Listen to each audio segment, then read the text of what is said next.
Hello and welcome to this workflow section where I'm going to go through some key things that you need to understand when working with the 7D.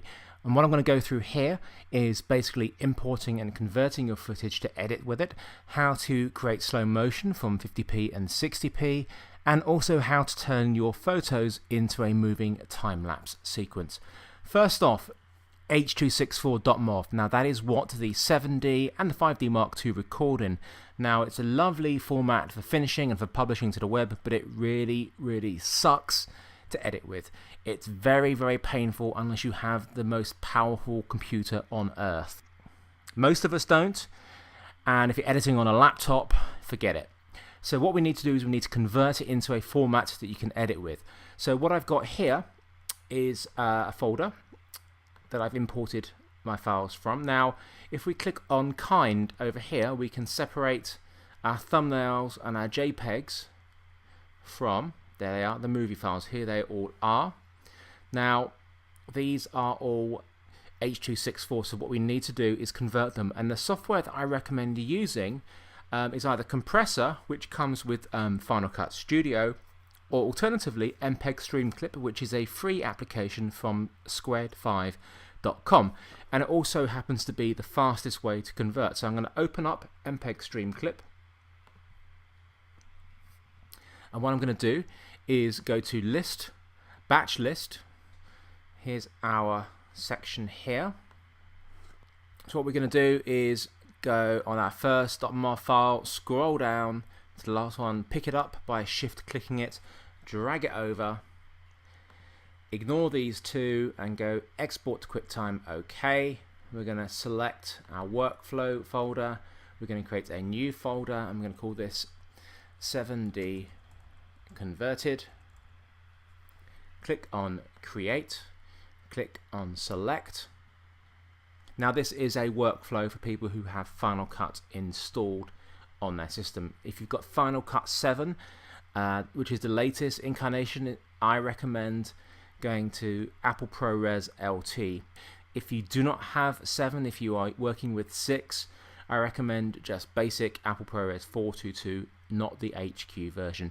Now if you are looking at this screen and you don't have Final Cut 7 installed, you will not see all of these ProRes options. All you will see is Apple ProRes 422 and Apple ProRes 422, and it doesn't differentiate between which one is which. Now the top one is HQ and the bottom one is standard. Select the standard. But we are using Final Cut 7, so we're going to select 422 LT, quality all the way, unscaled, and we're going to click on that because it's progressive, and we are ready to go. And we just do click to batch. Off it goes, adds all the files, click on go, and away it goes, and it starts converting our files. So when this is done, we will have a nice folder in 7D converted, which will be all of these files on the left will now be in here, and they will be in Apple ProRes LT, which is a lovely format to edit with. Remember, do not try to edit H.264 files. It's not worth the pain.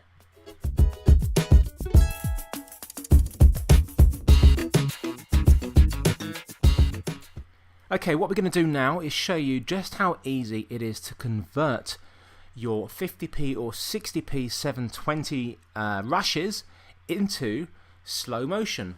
And again, this is using a part of Final Cut Pro Studio, and we're going to use Cinema Tools, which is here. Open that up, File, Batch Conform. I'm going to go to our workflow. I've already created a folder where I have the files that I want to convert into slow motion. I'm going to click the first one, and we're going to click on Open. And what it's going to do is ask us what we want to conform it to. These are the options: 23.98, 24, 25, 29.97, or 30.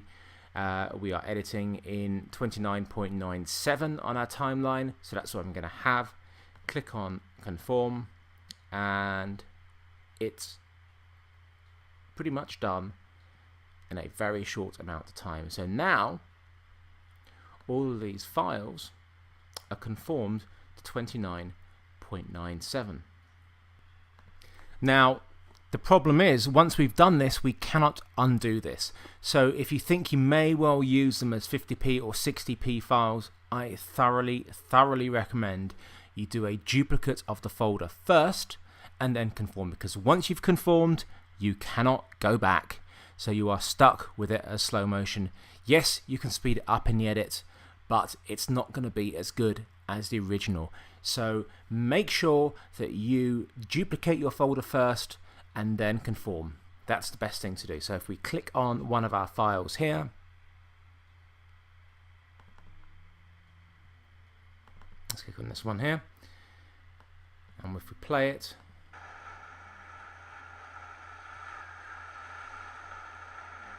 it's most definitely slow motion.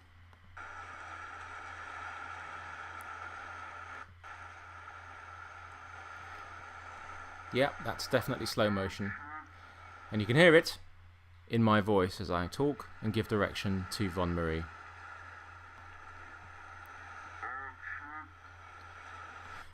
Don't I sound good in slow motion? So that is simply how you do slow motion. It couldn't be any easier.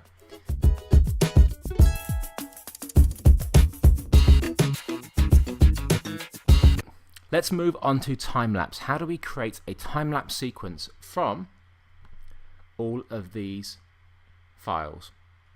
In the DVD, I recommend shooting RAW for your time-lapse. Now, these are all converted to JPEGs purely because none of the software that I've got, Lightroom or Aperture or even iPhoto, could deal with the RAW photos. So I've converted them using Canon's proprietary software into JPEGs so I can work with it. So if we just click on one of our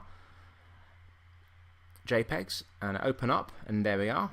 That's our still image, and we can zoom in and see that it is a very high-res image. So how do we convert all of our photos that we've taken into a time-lapse sequence? Very simply, what we need to do is we need to open up QuickTime Pro.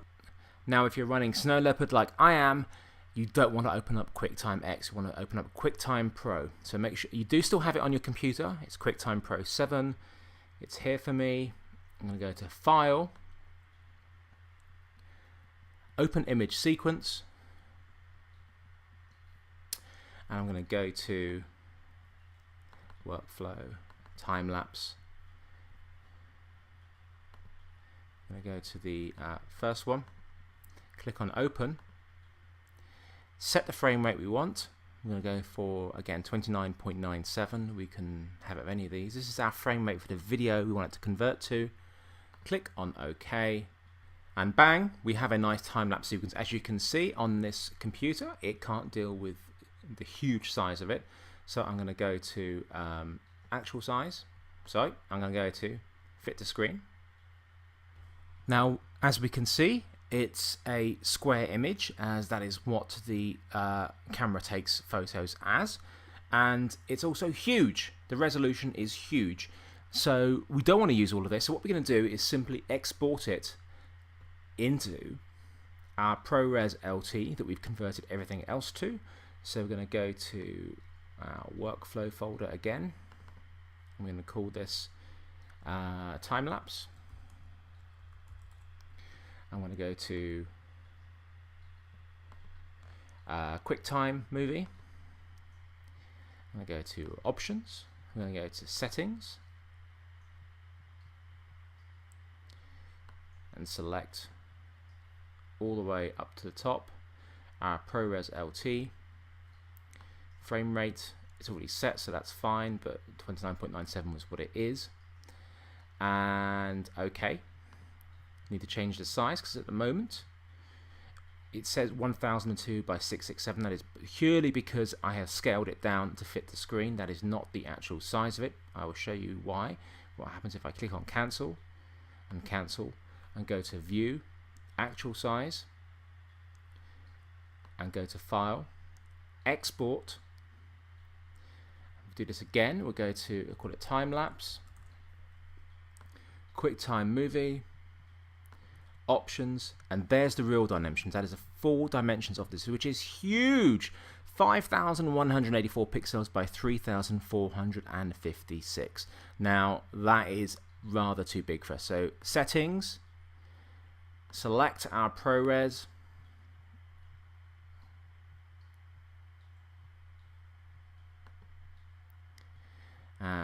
okay, size, we're going to put it as good old Full HD 1920 by 1080.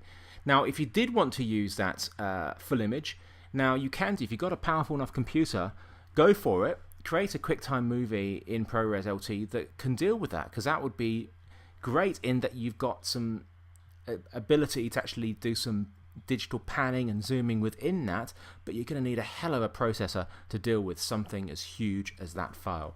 So click on OK, click on OK, click on Save, and it will create a time-lapse movie for us. And in the best tradition of Blue Peter, the children's TV show from England, here is one I did earlier.